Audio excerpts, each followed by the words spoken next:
आज 3 जनवरी 2024 है और आज हिसार जेल से सतलोक आश्रम मैनेजमेंट हरियाणा ने एक 50 मिनट की विशेष संदेश नाम की 18 नंबर ऑडियो भेजी है। इस ऑडियो में परमात्मा ने हमें क्या समझाना चाहा है, दास ने पहले भी कह दिया, आगे भी कहेगा कि 27 साल से संत रामपाल जी के सत्संग करने का केवल एक ही औचित्य है, एक ही मकसद है कि आत्माएं इस नकली फोटो को कबीर भगवान ना मान के, इस काल्पनिक फोटो को भगवान ना मान के, इस बेजुबान निर्जीव मुर्दा फोटो को भगवान ना मान के, और ये जो जिंदा रूप में आज धरती पर आए हुए हैं, जिंदा परमेश्वर जो हमें सत्संग सुना रहे हैं, हमें आशीर्वाद दे रहे हैं, हमें नाम दीक्षा दे रहे हैं, हमारी अरदास और प्रार्थना सुन रहे हैं, हमारे हर प्रकार के कष्टों का हरण कर रहे हैं, ये परमेश्वर, हम इसको भगवान मान लें, इसको। और आज के ऑडियो में परमात्मा ने साफ साफ शब्दों में कहा है, स्पष्ट कहा है सतगुरु रामपाल जी भगवान ने आज की विशेष संदेश नंबर 18 ऑडियो में कि पुण्यात्माओं, या तो तुम ये भक्ति छोड़ दो। स्पष्ट कह रहे हैं गुरुदेव कि पुण्यात्माओं, या तो तुम ये भक्ति छोड़ दो या फिर इस भक्ति पर दृढ़ होकर लगो। दृढ़ होकर क्यों कह रहे हैं परमात्मा? इतने सख्त लफ्जों में गुरुदेव भगवान ने यह बात क्यों कहनी पड़ रही है अपनी संगत को? क्योंकि वो अंतर्यामी परमात्मा हिसार जेल में बैठा बैठा और संगत के सारे कुक्रम देख रहा है।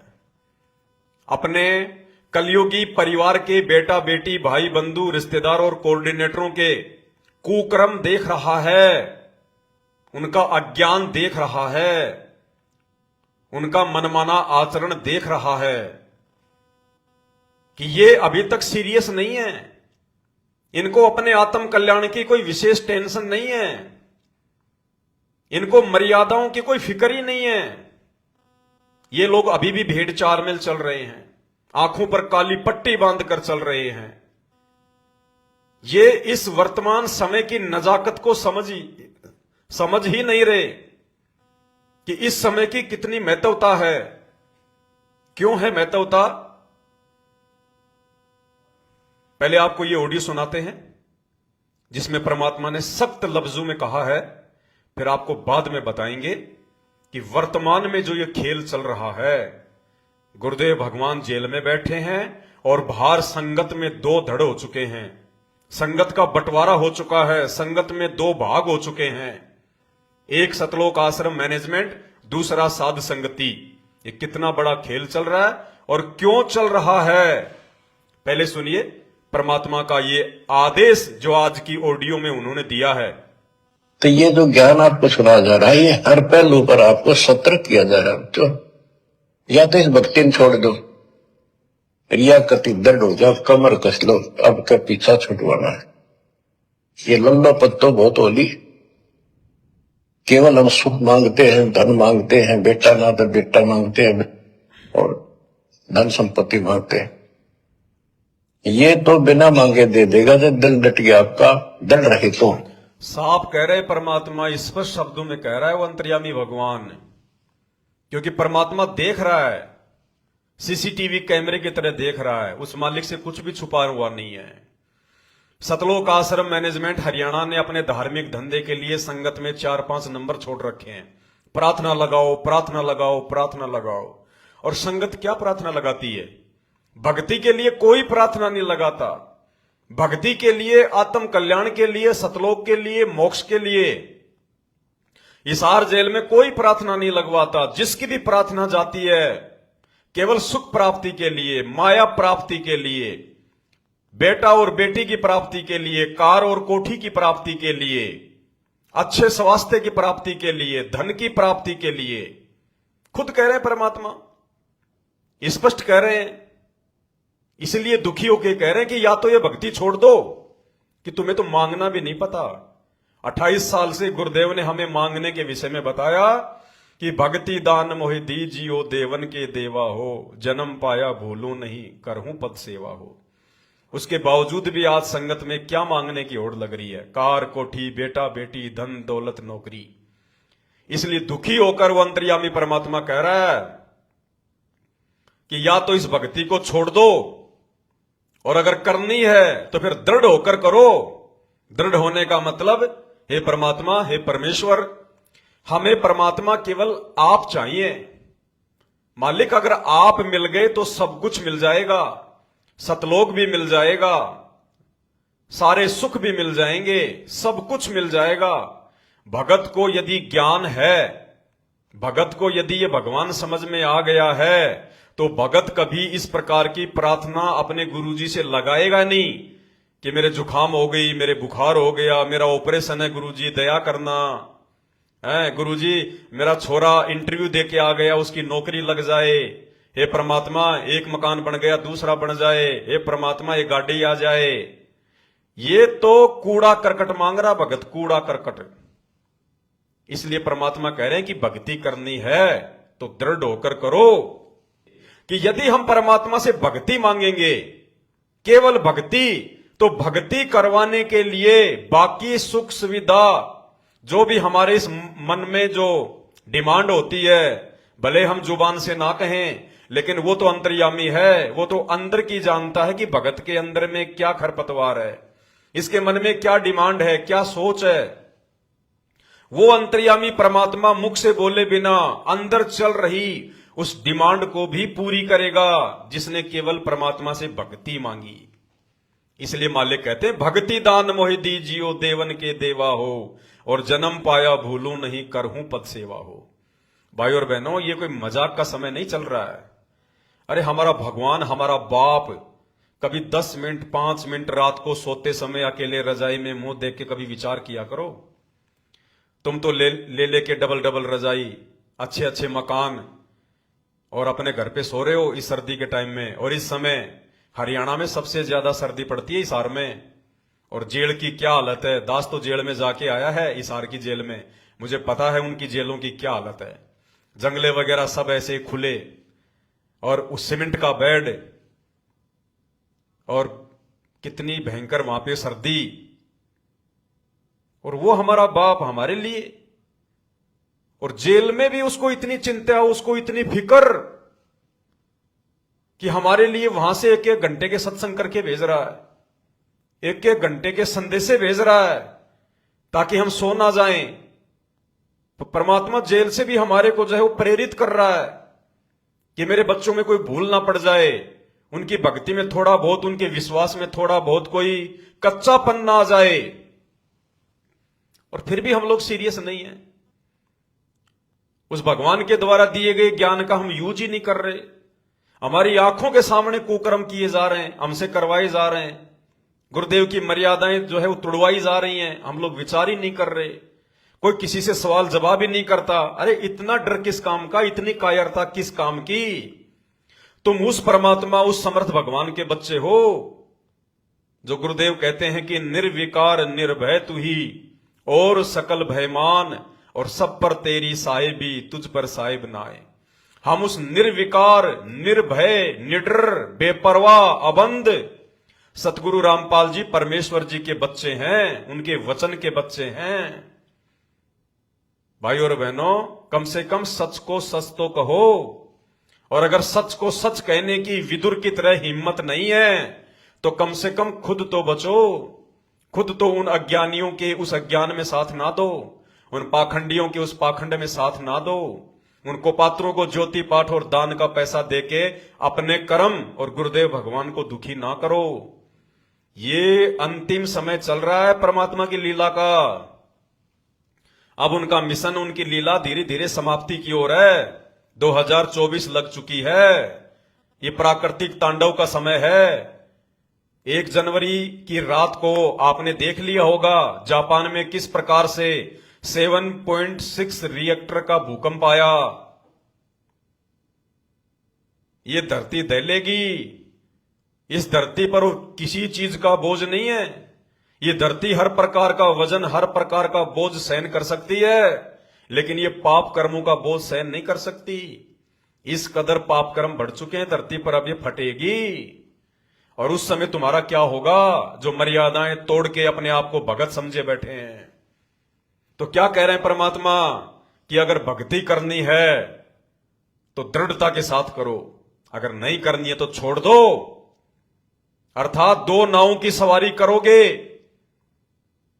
तो टांग फटेगी, गुरु कुछ नहीं करेगा फिर उसमें। सुन लो ध्यान से। तो ये जो ज्ञान आपको सुना जा रहा है, ये हर पहलू पर आपको सतर्क किया जा रहा है। तो या तो इस भक्ति में छोड़ दो, रिया कति दृढ़ हो जाओ, कमर कस लो, अब क्या पीछा छुटवाना है। ये लंबा पत्तो बहुत होली। केवल हम सुख मांगते हैं, धन मांगते हैं, बेटा ना तो बेटा मांगते हैं और धन संपत्ति मांगते हैं। ये तो बिना मांगे दे देगा जब दिल डट गया आपका, डर रहे तो। और भाई अगर विश्वास नहीं हो किसी के कि भगवान ये सुख सुविधा नहीं देता है, तो भाई सत्सेवकों के पास में जाके देख लो। क्योंकि सत्सेवकों ने ज्ञान आधार से, साध संगति से जुड़ के भगवान से केवल मोक्ष मांगा, और मोक्ष मांगा तो सुख सुविधा तो परमात्मा ऑटोमेटिक देते अपने बच्चों को। सुख सुविधा ऑटोमेटिक, जितनी आवश्यक है उतनी ऑटोमेटिक देता है परमात्मा। आज अगर मानसिक तौर पर कोई सुखी है, केवल सत्सेवक है, केवल सत्सेवक। तो इन बातों पे हमने विचार करना पड़ेगा, और हमने अपने पिता परमेश्वर को पहचानना पड़ेगा।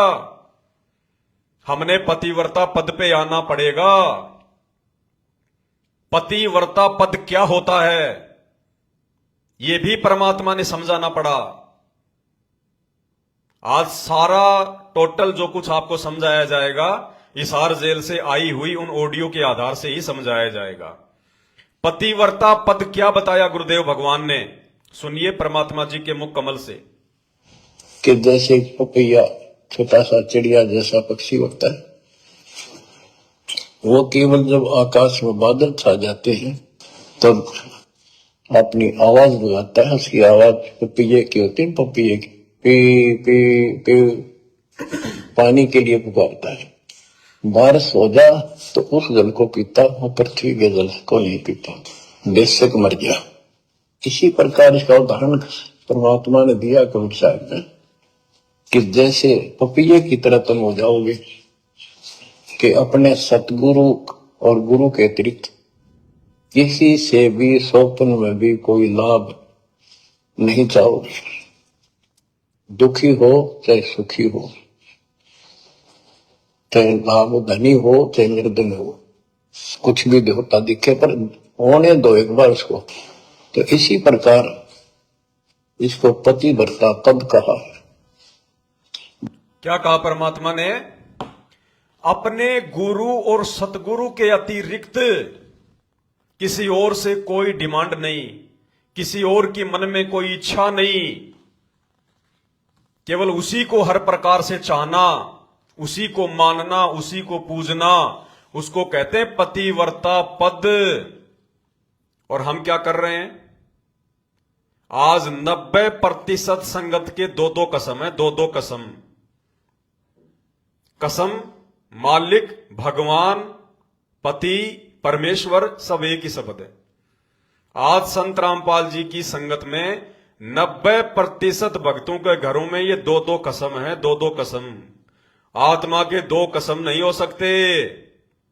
अगर सतलोक जाना है तो एक को अपना कसम बनाना पड़ेगा, एक को अपना भगवान चुनना पड़ेगा, एक को अपना परमात्मा चुनना पड़ेगा। उसको कहते हैं पतिव्रता पद की भक्ति।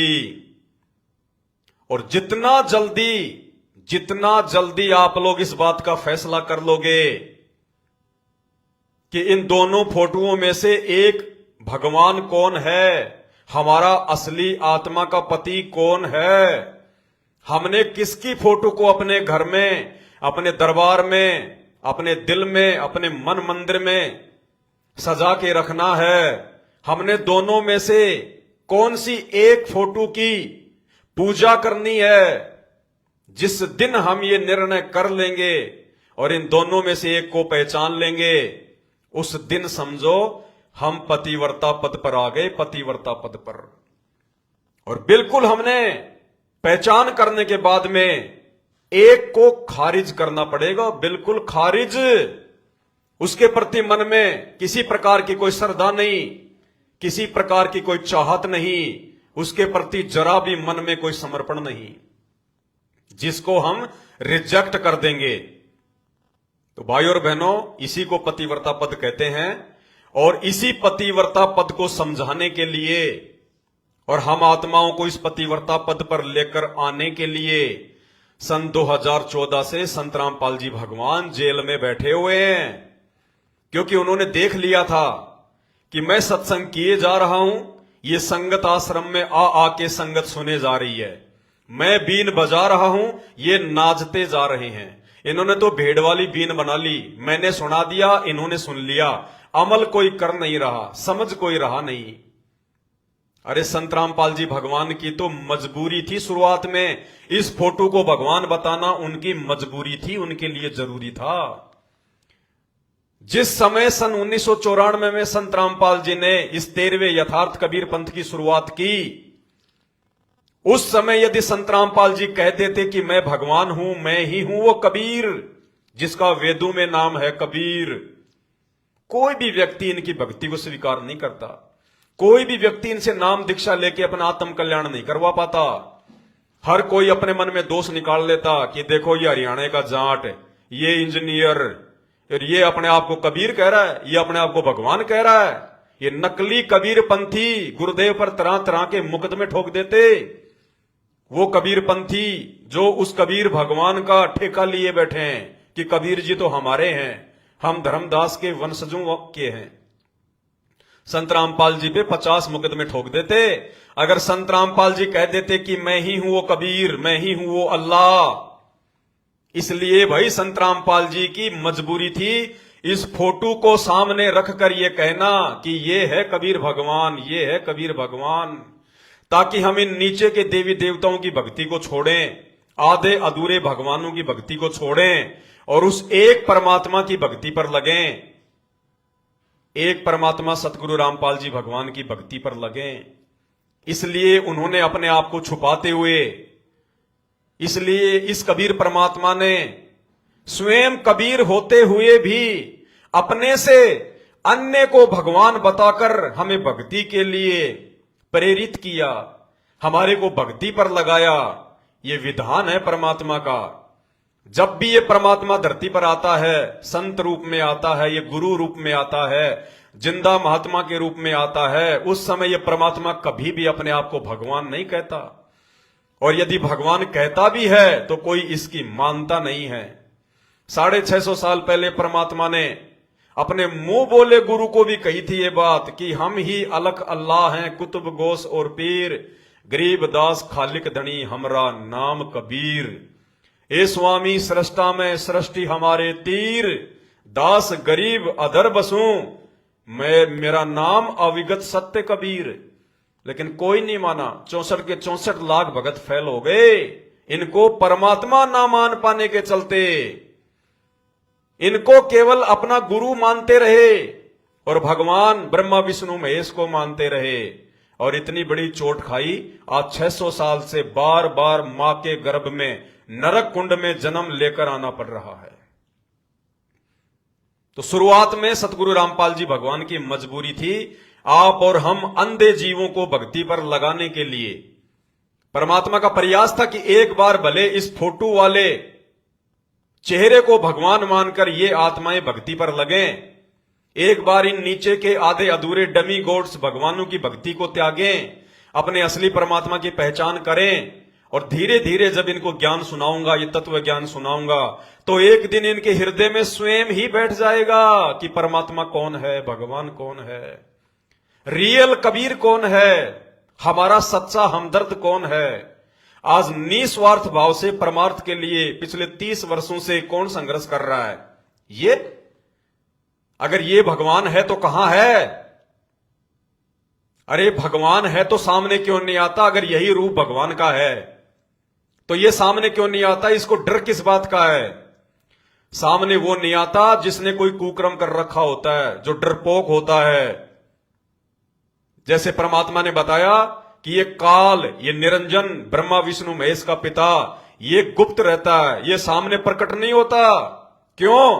क्योंकि उसको श्राप लगा हुआ है, उसका भुंडा विकराल चेहरा है, उसकी मजबूरी है, उसने दुर्गा के साथ में भयंकर गलती की हुई है, इसलिए वो सामने नहीं आता। तो अगर ये भगवान है और भगवान का यदि यही वास्तविक रूप है और इसी भगवान को पूजने से यदि हमारा मोक्ष होना है, तो फिर ये सामने क्यों नहीं आ रहा? कहां छुप के बैठा है? हमें आके सत्संग क्यों नहीं सुना रहा? इस भगवान ने हमारे को नाम दीक्षा क्यों नहीं दी? ये भगवान आज हमारी प्रार्थनाएं क्यों नहीं सुनता? इस भगवान ने 30 साल से आके हमें आशीर्वाद क्यों नहीं दिया?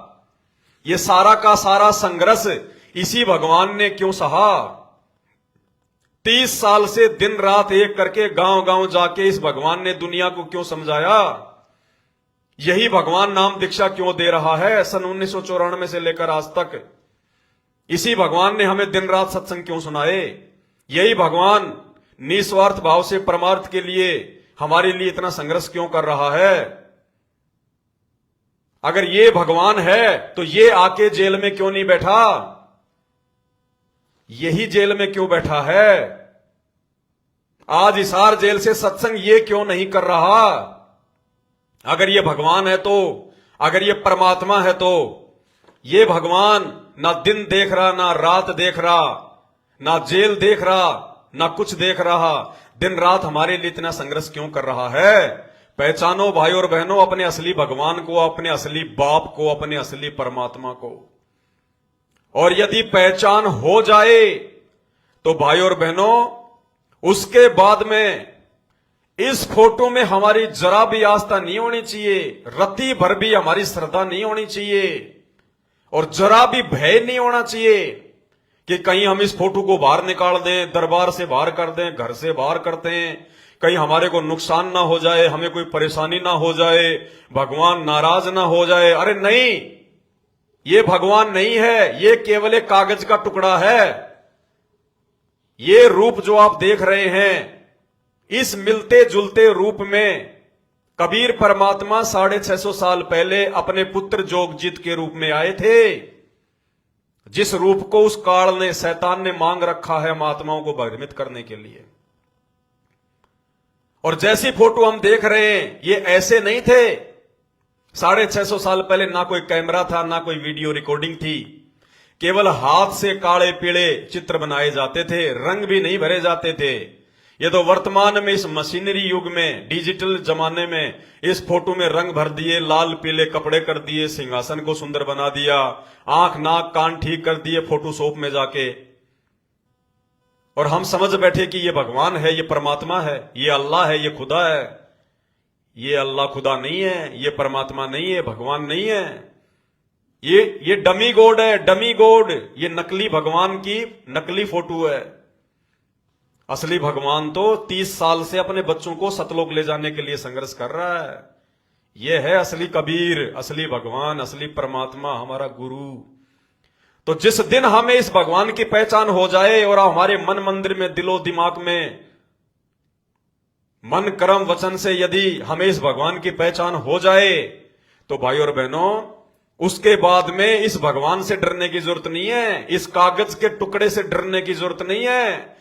जितना जल्दी हो सके इसको तो अपने घर से बाहर निकाल दो, अपने घर से बाहर, क्योंकि ये परमात्मा नहीं है, ये कागज का टुकड़ा है, कागज का टुकड़ा।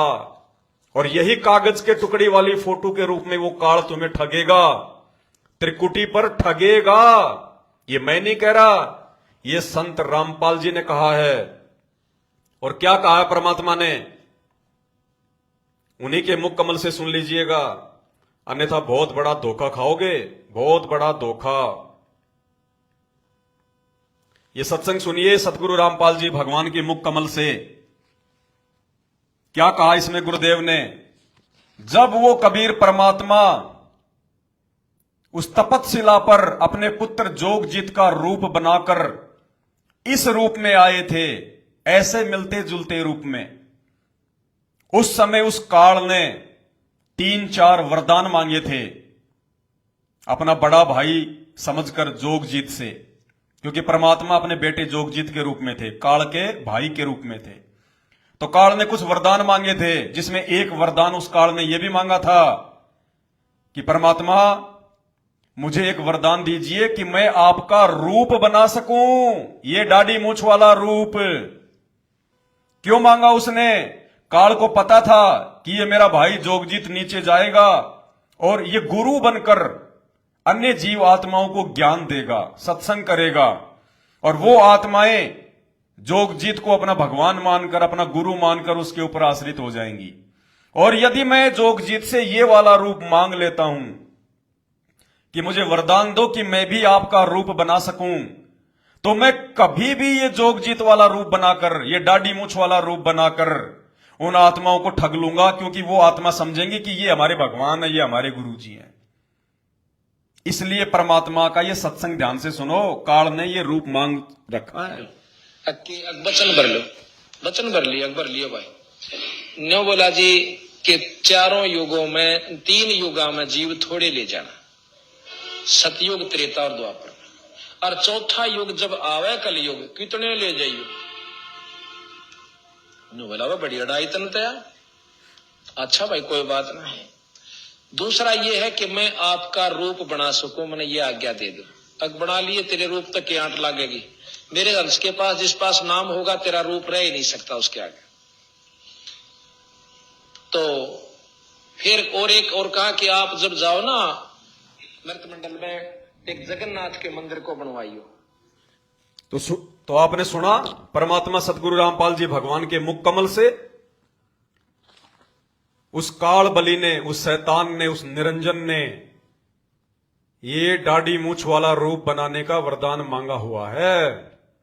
और जब हम यहां से ये स्थूल शरीर छोड़कर सूक्ष्म शरीर में त्रिकुटी पर जाएंगे, उस समय वो पूरा प्रयास करेगा ये रूप बनाने का, ये रूप बनाकर हम भगत आत्माओं के सामने आने का, वही नौटंकी करेगा।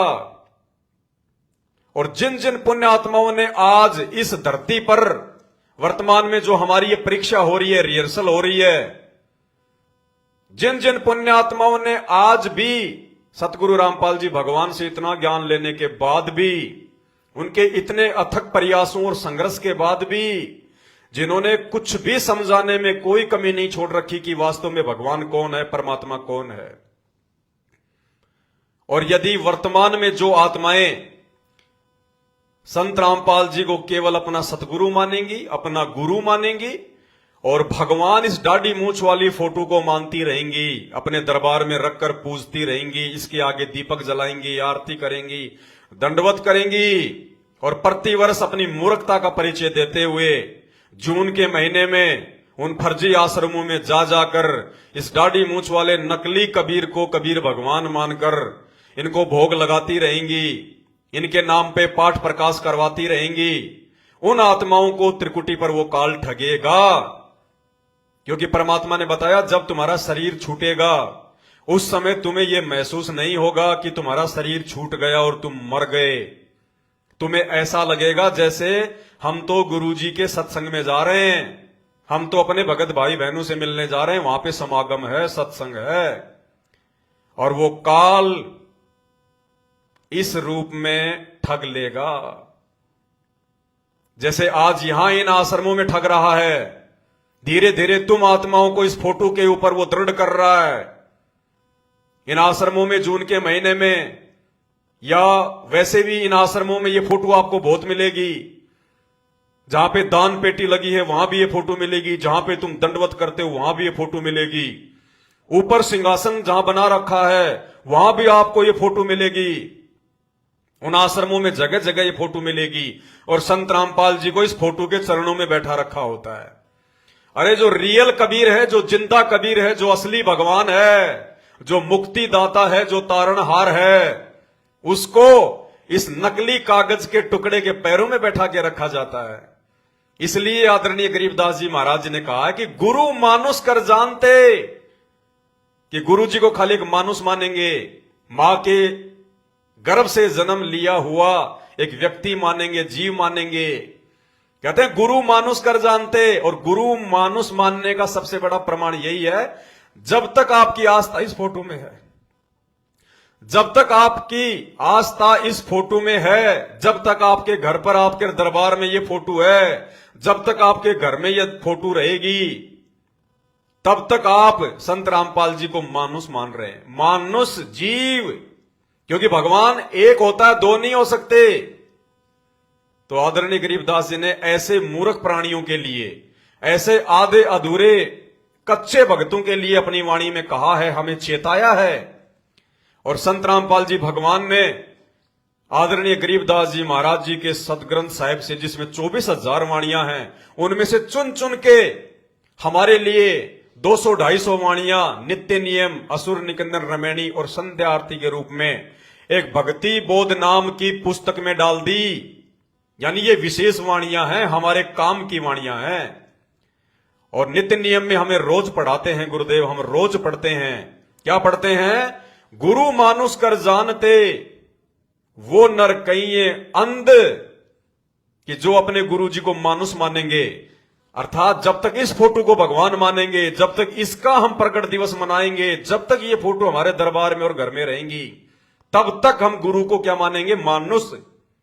क्योंकि भाई परमात्मा कहते हैं कि पीना चावे प्रेम रस और राख्या चावे मान, एक म्यान में दो तलवार देखी सुनी न कान।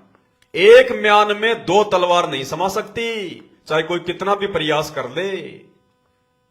तो जब तक हम इस फोटो को भगवान मानेंगे, तब तक ये ऑटोमेटिक सिद्ध हो जाएगा, सिद्ध होता है कि हम संत रामपाल जी को मानुष मान रहे हैं। चाहे हम कितनी भक्ति कर लें, कितनी पूजा कर लें, कितना उन आश्रमों में सफाई कर लें, कितना ही दान धर्म कर लें, जब तक ये फोटो आपके घर में, आपके दिल में, आपके दरबार में, आपकी दीवारों पे है, तब तक संत रामपाल जी आपके लिए मानुष हैं।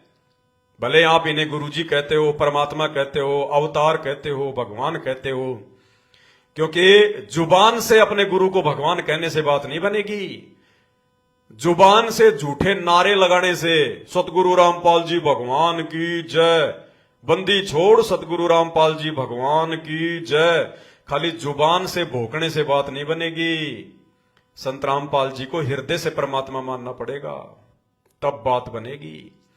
तो कहते हैं गुरु मानुष कर जानते, वो नर कहिए अंध, ओवे दुखी संसार में फिर आगे यम के फंद। और क्या बताया? कबीरा ते नर अंध हैं। गरीबदास परमात्मा कहते हैं कबीरा ते नर अंध हैं, वो भगत, वो व्यक्ति अंधे हैं, मूर्ख हैं, जाहिल हैं, वो गवार हैं। कबीरा ते नर अंध हैं, जो गुरु को कहते और, गुरु को कहते और का मतलब वाणियों पे ध्यान देना भाई और बहनों, शब्दों पे ध्यान देना। कबीरा ते नर अंध हैं, जो गुरु को कहते और आगे क्या बताया मालिक ने? कबीरा ते नर अंध हैं, जो गुरु को कहते और। अरे हरि के रूठे ठोर है, जिसको तुम हरि मान रहे हो, भगवान मान रहे हो ना, ये अगर रूस भी जाएगा, रूठ भी जाएगा, नाराज भी हो जाएगा, तो भी जीव का ठोर ठिकाना है। गुरु रूठे नहीं ठोर।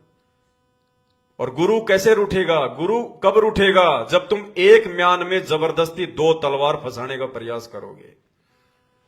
तो कहते हैं कबीरा ते नर अंध हैं, जो गुरु को कहते और, अर्थात गुरु को कहते और का मतलब है गुरु को भगवान ना मानना। अरे भगवान तो ये कबीर जी हैं, ये दाढ़ी मूंछ वाले भगवान हैं। इस फोटो को भगवान मानने का मतलब है संत रामपाल जी को और मानना। और का मतलब होता है दूसरा, अन्य। जो गुरु को कहते और, कि भगवान तो ये और गुरु जी कौन है? और हैं, अन्य हैं गुरु जी। तो ये तो खाली हमारे गुरु जी हैं, ये तो कबीर जी के अवतार हैं, ये तो उनके भेजे हुए दास हैं। उसको कहते हैं, गुरु को कहते और, कि गुरु को कोई दूसरा बता रहे हैं, और भगवान किसको मान रहे हैं? इसको। कबीरा ते नर अंध हैं, जो गुरु को कहते और। भाई इस नकली कबीर भगवान के रूठे ठोर हैं, इस असली कबीर भगवान के रूठे नहीं ठोर। इसलिए भाई और बहनों, अगर पतिव्रता पद पे आना है, भगवान को प्रसन्न करना है, इसी जन्म में यदि आपको सतलोक के दर्शन करने हैं, तो आपने इस फोटो को अपने दिलो दिमाग से, अपने हृदय से, मन कर्म वचन से, अपने दरबार से, अपने घर से बाहर करना पड़ेगा, वरना लाख जन्म भी मोक्ष नहीं है, लाख जन्म भी